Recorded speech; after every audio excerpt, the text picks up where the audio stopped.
ትልቁ የትዳር ቁልፍ መነጋገርና ደግሞ በንዴት ሰዓት አለማውራት። እኔ አሁን በጣም የተማርኩት ነገር በተናደደ ሰዓት ወይ በተናደድኩ ሰዓት ማውራት አልፈልግም። ሶሶ ለምስሽ በተናደድ ሰዓት የምትጸጸችበት መጥፎ ቃል ካፍሽ ይወጣል። ለዛ በሆነ ነገር ከተናደድኩኝ በባሌ ወይ እሱ በእኔ ከተናደደ ፕሊስ ነገ እናውራ፣ ስንረጋጋ እናውራ ነው የምንባባለው። ተዘጋግተን እናሳልፈዋለን ቀኑ። ለምሳሌ ማታ ከሆነ የሆነ ነገር ተፈጥሮ የተጨቃጨቅ ነው፣ በተረጋጋን ሰዓት እናወራለን ተባብለን እንዘጋጋለን። ጀርባ ተሳታተን እንተኛለን። በነጋታው ዝም ተባብለን በጣም ይሄን ከሱ ነው የተማርኩት። ይሄን ትዕግስት እንዴ እኔ ሴጣን ነበርኩ። በጣም ነበር የምናገረው ብዙ ነገር ካፌ ይወጣል። ከዛ በነጋታው ያ ነገር እንዳልሆነ ሳቅ በጣም እጸጸትና አይኑን ማየት ይከብደኛል። ምን ሆኜ ነው ፋስት ጃጅ ያረኩት? ምን ሆኜ ነው ቸኩዬ እንደዚህ አይነት ቃላቶች ካፌ ወጣው? ታዘበኝ እላለሁ። ገባሻ? ተማርኩኝ። አሁን ቶሎ በንዴት መናገር እንደሌለብኝ ጸጥ ብዬ እውነታውን እስካቅ ድረስ እስክረጋጋ ዝም እንድል። ገባሽ? በተናደድሽ ሰዓት በጣም ብዙ ነገር ትናገሪና ጉዳዩ ግን የማይገባው ሆኖ ታገኘዋለሽ። በተረጋጋሽ ሰዓት ያ ሁሉ መጥፎ ነገር ካፍሽ ቃላት እንዲወጣ የማይገባው ትንሽ ነገር ሆኖ ታገኘዋለሽ ጉዳዩን እና ትጸጸቻለሽ በራስሽ። ይሄ መልእክት ለአብርሽ ነው። በንዴት ሰዓት ዝም ማለት ይሄ የብልሆች ነው። ሰላም ውድ ቤተሰቦቼ ሰላማችሁ ይብዛ። ለዚህ ቻናል አዲስ የሆናችሁ ሰብስክራይብ፣ ላይክ፣ ሼር እያደረጋችሁ ቤተሰብ መሆናችሁን እንዳትረሱ። ሁሌም ከጎን የሆናችሁ የምታበረታቱኝ ፈጣሪ የልባችሁን መሻት ይሙላላችሁ። እና ሀቢባ የምትናገራቸው ነገሮች ብዙውን ጊዜ እኔ ደግፋታለሁ ማለት ነው። በተለይ ምክር የምትሰጣቸው ማለት ነው። በቃ እኔ እንደ ምግብ ነው የምቆጥራቸው። የሰውን ልጅ ያነቃቃሉ። አሁን የተናገረችው ራሱ እጅግ በጣም ለብዙዎችም ጠቃሚ የሆነ ነገር ነው ማለት ነው። እና አንድ ሰው በሚናደድበት ሰዓት ክፉ ቃላቶችን ተናግሮ ሰውን ማስቀየም የለበትም።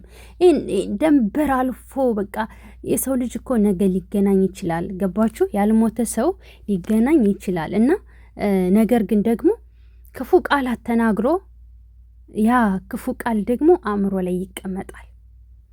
ድጋሜ እንኳ አብረሽ መኖር ብትፈልጊ እንዳትኖሪ ያደርግሻል ያ ክፉ ቃላት ማለት ነው። እና አሁን አብረሽ የሚናገረው ነገር ትናንትና አሁን ጭራሽ እውነት የልጁ አባት ነው የሚያስብል ነገር ነው። ከዓለም ላይ እኔ ሩታ ብትቀር እንኳ እኔ አልፈልግሽም፣ አብሬሽ አልኖርም እያለ ነው እየተናገረ የነበረው። አንተ እንዲህ በዚህ ልክ ምን ሆነህ ነው?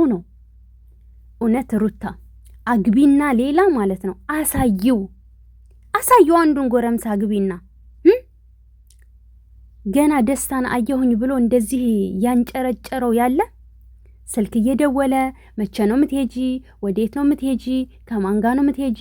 ስንት ቀን ነው የምትቆይ? እያለ እየጠየቀኝ ነው እያለሽ ነው። አየሽ፣ በቅናት እንደዚህ ከተንጨረጨረብሽ ገና ደስታን አየሁ ብሎ ነገማ አብረሽ እንደሱ እየተቃቀብሽ ምናምን ብትመጪ ልክ እንደ ሄርሜላ ፈጣሪ ወቀው የሚሆነውን ማለት ነው። ልብሱን አውልቆ ነው የሚያብደው። እና የትስ ብትሄድ የትስ ማንጋስ ብትሄድ ስትቀንስ ብትቆይ አንተ ምን አገባህ? የራሴን ላይፍ እየኖርኩኝ ነው፣ አትረብሽኝ ምናምን ያዙ ይልቀቁኝ ወየ ትላለህ። ከዛ ደግሞ መልሰህ የት ልትሄጂ ነው?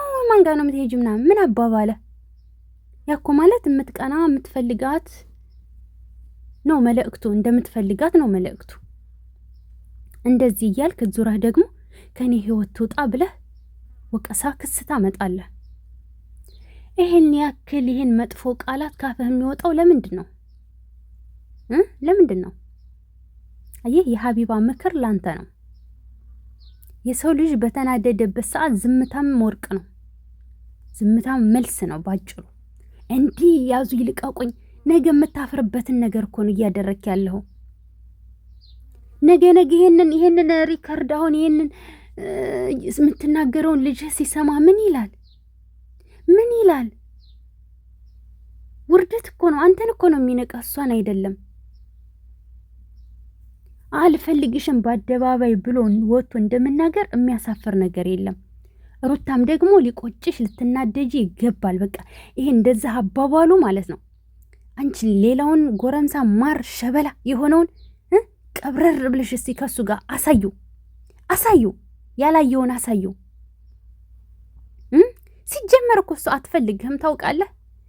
አንተ እሷ ነገ ለምታደርገው ነገር የማይጸጽታትን ነገር እያደረገች ነው። አንተ ነገ ወቀሳ ክስ እንዳታመጣባት ብታመጣም አፍህን ማዘጊያ ነጥብ እየያዘችብህ ነው። ገባህ? ነጥብ እየያዘችብህ ነው። ከዛ አፍህን ታዘጋሃለች በራስህ በተናገርከው ንግግር ማለት ነው። አንተ ደነዝ። ከዛም በኋላ አፍህን ትዘጋለህ። አዎ ትዘጋለህ። እሷ በብልሃት ነው እየተጓዘች ያለችው። አባቴ አልገባህም እንጂ እሷ ነጥብ እያስጣለችህ ነው። ማስረጃ እየያዘችብህ ነው እንጂ በእንጨትም አትፈልግህም ከዚህ በኋላ። ሲጀመር እሷ ንቀሃለች እኮ። የዛኔ የእርግዝናው ጊዜ ብዙ ነገር ስታደርግ ነው ብላ አንቅራ የተፋች። ግን አንተ ራስህን እንደተፈላጊ እያየኸውን ያለው። የሚያሳዝነው ነገር የፋራ ነገር እኮ ይኸው ነው። ፋራ ይሰልጥን ሰለጠንኩኝ ብሎ ሲያስብ የስግጥና ጥግ ነው። እንደው ባትፈልጋት እንኳ ማለት ነው ባትፈልጋት እንኳ በቃ በሌላ ሙድ ምናምን ላሽት ማለት ሲገባ እንዲህ ምነው አንተ የሞት መድኃኒት ነህ ብትባል እንኳ ራሱ ሩታ እንዲህ ብለሽ እንዳታዩ። እንዲህ ብለሽ አልኩሽ። ለምን ዓለም ላይ እሱ ብቻ ወንድ ቀርቶ የሞት መድኃኒት ነው አይባልም። ረግጠሹ ነው መሄድ ያለብሽ። ሩታ በሁሉ ነገር ትበልጣለች፣ በመልክም ትበልጣለች። አንተን እኮ ማለት ነው ስትፈልግህ መልክህን ፈልግ አይደለም፣ ሀብትህን ፈልግ አይደለም፣ ሰውነትህን ፈልጋ ነው። ገባህ? ሰውነትህን ፈልጋ እንጂማ በሁሉም ትቦንስሃለች እኮ። ሀብቱንም እሷ ናት ያመጣችልህ ከፈጣሪ በታች ርዚቅን የከፈተችልህ።